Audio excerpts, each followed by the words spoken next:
avons une ville qui occupe très densément la rive nord de cette calanque. Cette calanque est donc la calanque du Lacidon, qui est le lieu historique d'implantation de cette colonie grecque des Phocéens.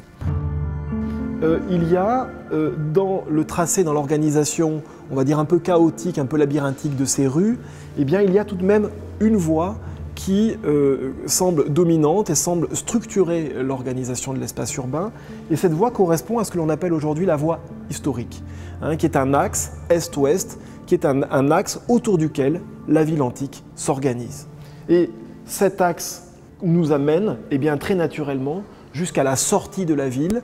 Et miraculeusement, les vestiges de cette partie-là du rempart et de cette porte, ces vestiges ont été conservés.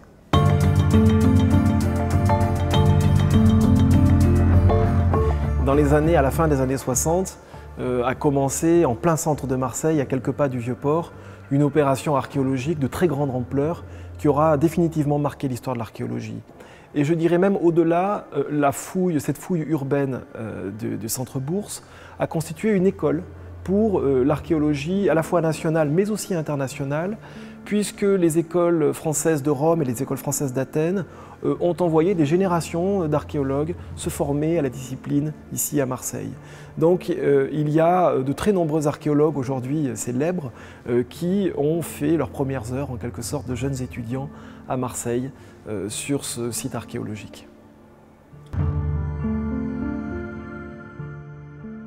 Ce musée d'histoire de Marseille est né de ces découvertes archéologiques des années 70. Le musée a ouvert ses portes en 1983, tout d'abord dans une configuration réduite et ramassée autour de l'Antiquité, et puis par vagues successives, il s'est ouvert aux époques modernes, et enfin, en 2013, le musée a été entièrement reconfiguré et présente un discours complet sur l'histoire de Marseille, donc sur 26 siècles d'activité humaine dans cette ville.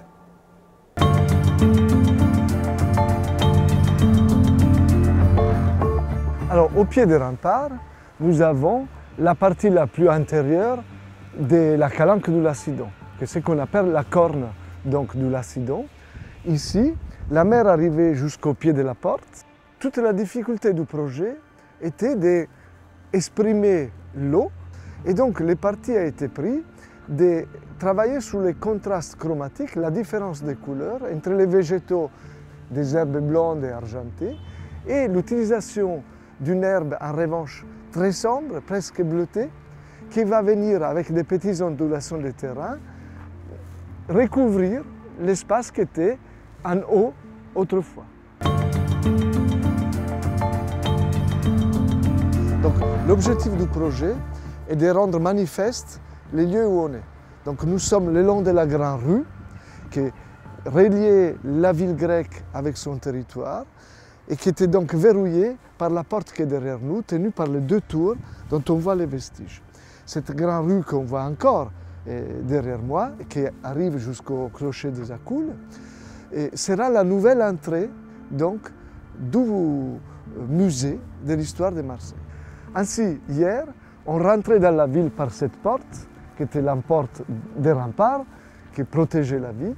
Aujourd'hui, c'est par cette porte qu'on va rentrer dans le musée de l'histoire de la ville de Marseille, en traversant sa première salle, qui seront ses vestiges.